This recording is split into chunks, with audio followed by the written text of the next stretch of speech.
Ah, you alright guys? Another cracking day here. The sun's just gone in, the cloud over a little bit, but yeah, so glad of that really. It's getting a bit warm, like, you know. Anyway, quick video. I want to do an update on the peas because I've had some surprising results, and I'm going to repeat the experiment. So the peas, and then a quick walk round the two plots because you haven't seen them for a while, and hopefully I remembered the name of the plants this time, the veg. So follow me round.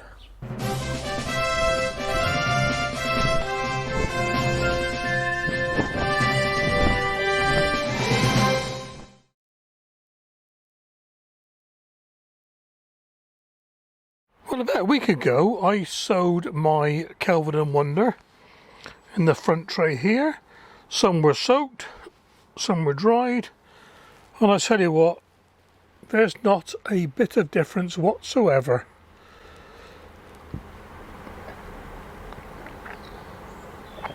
So I've got just one coming up out of two. Yeah, some, and yeah, well, there's no difference. I think this one here has been nibbled, maybe, I don't know. And over here we have the Spider Farmer light, and under there we got the peas. If you remember, these were the soaked peas and the dried peas, and I tell you what, there's not much difference. If anything, the dried peas are a little bit better, but yeah, anyway. And the, what are they? They were the P2, can't remember now. I know these are the Show Perfection ones. Yeah, so they're doing alright. They've sprung up quite a lot under the light, and it's time to start hardening them off now. I want to get them in the allotment in the next week, so I'll pop these outside and get something else under the light.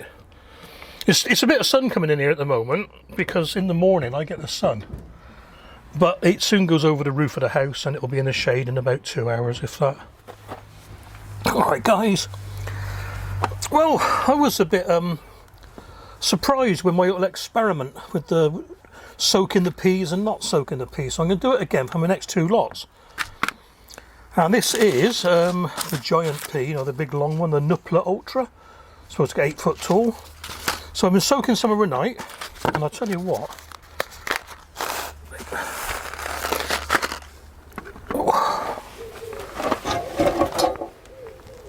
difference in them. Gone massive.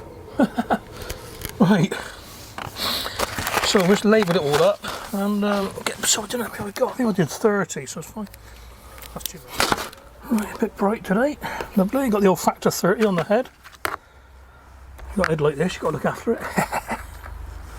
Like 2 in each. God, they're big. Funny how some have swelled more than others. 2, 2, 2. Oh, good.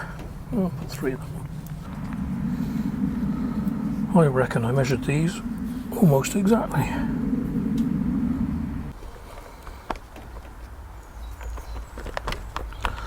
Still using the Buster seed tray.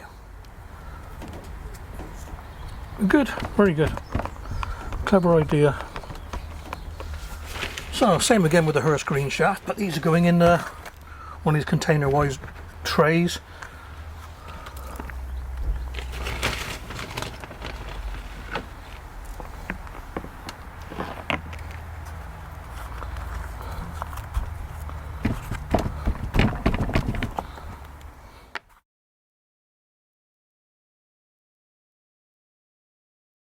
Alright guys, just a quick walk around the West End plot. Can't remember the last time I did a tour around here with you, but here we go. Oh yeah, first bed, cauliflower Alschmeer. And the other day there was a few hearting up. Oh, there's one. Yeah, so we'll have that in a minute. Another little one over there. What we got in here? Elsa Craig and Kelsey onions. They're going right. Look at this, look these. You see these advertised everywhere. These green hoops come with netting kits. Oh, another one snapped off, look. They are forever breaking. Like 2 seconds while I fix this one. So they do not get a dig well thumbs up. They're terrible. What have we got in this one here? Oh yeah, Cupido and Red Baron. Needs a bit of weeding. I'll tell you what, when I start them off as set straight in the ground, they never seem to take off very fast, but if I start them off at home, they rocket up. It's weird, isn't it? So we got the St. Valerie long carrots in here. I'm going to give this a watering in a minute. Compost bin. Broad beans that myself and Layla sowed the other day. Oh, sorry, Layla planted, not me.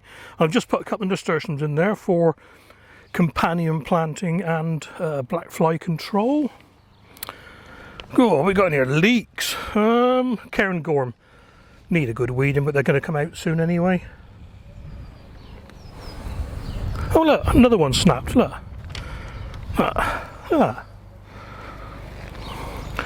I would not be recommending those to anybody. And another one there, look. Oh, they are 3 years old.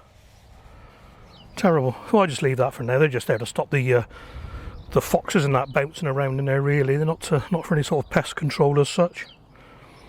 Red Barons in there, need a little bit of weeding. And curly kale.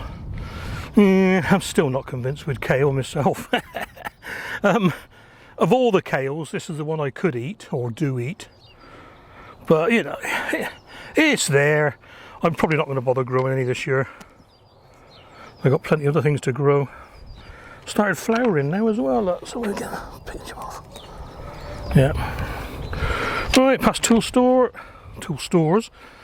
There's someone on the right there. Well, they're both cheapo ones from Lidl's or whatever. But that one only lasted a year and a half. It just obviously is not UV stabilised. It went all brittle, cracked everywhere. So I bought an upgraded one, a little bit stronger. It's about 28 quid or something. Right, purple sprouting broccoli. I've never had purple sprouting broccoli so good as this year.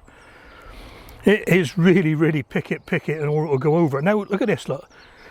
This the other day, all my purple sproutings were like this little one here. Loads of what you call them, florets, I suppose you call them, and you can see where I've picked the top of them. This one here, I've left it. I haven't been down for a couple of days, and I reckon the pigeons have had every single one off the top there, look. Because I did not pick all of those. I would never have done that. I'd have left loads to grow again. Cool. And the one at the back there sort of it started flowering. They got over now. It's just about time for them. I mean, these were fantastic this year. Everyone's saying it. Everyone on the plots is saying how good they've been. Right, here's the potatoes from Erica's potato challenge from your supermarket spuds. 1.5 kilograms. Let's get past here a second. So nothing poking up yet. What we got under there? We got loads of horse manure and straw and 72 jazzy potatoes.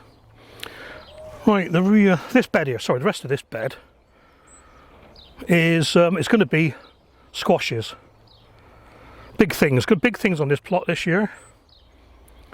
So I'm just leaving that for now. A lot of it's been turned over. A lot of the grass has died because it's been sort of cut off at the roots, if you know what I mean.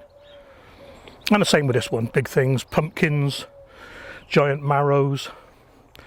This here, you've got to see this one, this is good. Perpetual onion, almost like a bunch and spring onion, and it is very, very nice actually. Got to get that bramble out of the middle. They grow like mad here. Oh.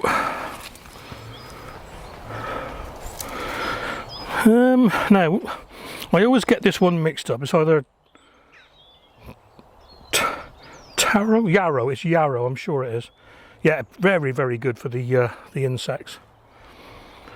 Garlic bed. Just chucked a bit of grass on there as a mulch. A few missing, so someone's had them, the foxes or something. Oh. And a few berries. Blackberry, white. Oh, berries, currants. Sorry, black currants, red currant, white currant. They did right this year, so I'll give that a good feeding. Couple of rhubarbs at the bottom there. They were here since I came. Yeah, so these rhubarb, they've been there since the year dot. No idea what sort they are. Very tasty though. They get a bit old now, but they don't go woody. But the stems are like, you know, 2.5 inches across, some of them. A bit of a dumping ground here, it's just me second compost bin really.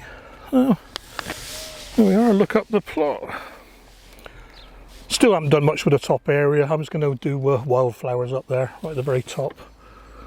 It's been a dumping ground for like every other site on here, I reckon, every other plot, because there's some of the stones there. They cannot all be from this plot, all those stones up there. Well, that's about it. Let's get on and water the carrots, water those nasturtiums in, and then up the other plot. A couple of collies. Let's work this out now. The one on the left is Amsterdam, and the other three, which are a more creamy colour, are Aalsmeer. Yeah, nice. I do like cauliflower.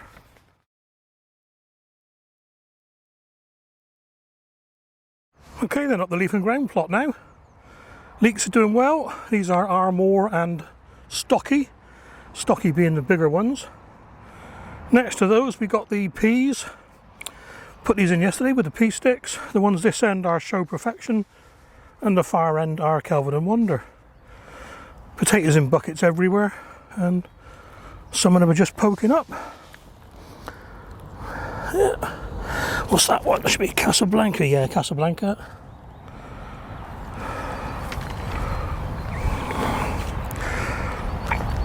I've been using this Wonderpost compost again. Comes from Suffolk, I think. Absolutely fantastic stuff. Second year using it, because I cannot make enough compost to do my own beds really, so I've been using this stuff. Brilliant. Right then, broad beans, giant long pod exhibition. Excuse me. And in there somewhere, there's a couple of nasturtiums for the old companion planting and black fly eradication. Curly kale at the end. Yeah, I already mentioned that. Potatoes over there coming on as well. Right, empty bed here apart from the beetroot. And I'm still picking these now, so I've got a few left. Oh, missed that one.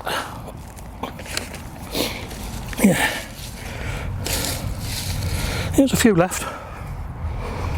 I can't remember what they are actually. I'll have to look in my 2020 calendar for that one. Shallot bed, that's shallot.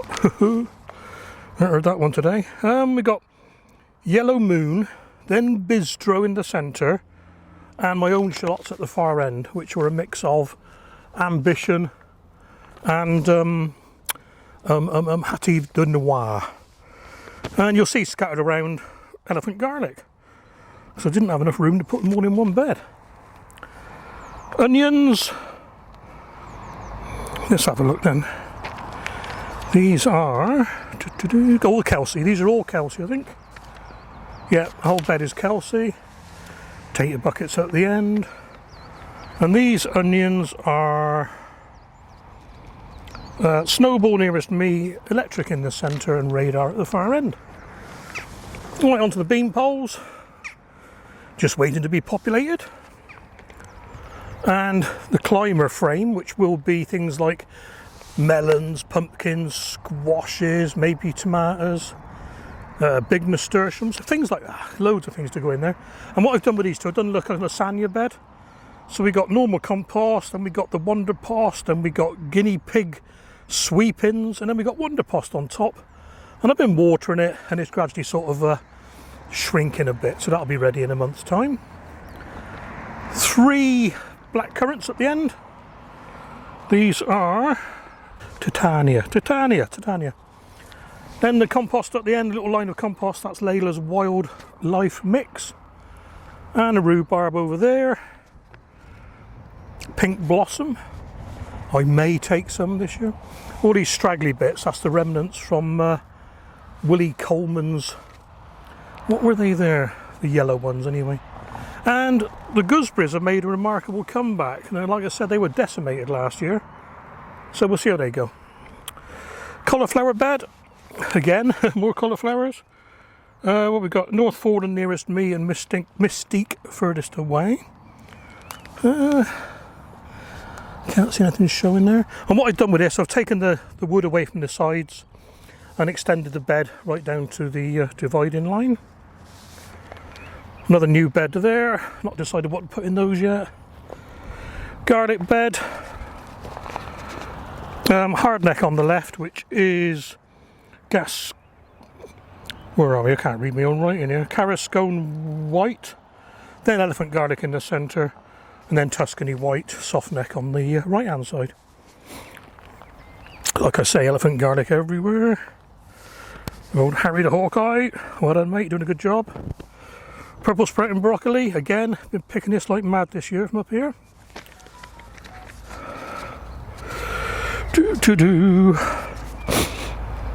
Cabbage Maribel. That's alright, dark colour. Had a few. They'll probably be the next ones to be lifted actually. And then we've got cabbage Rigoletto and cabbage Advantage. They're still growing, they'll still heart up properly soon. And then we got cabbage Rigoletto intersown with Shensu onions, good companion apparently. And cauliflower Amsterdam at the end, for which I just had a few, I had one as you saw. More potatoes in buckets over there on the outside. Oh, there's a big one growing over there. Right, another empty bed. And curry kale, interplanted with onions and a few leeks. Onions at the far end. This is,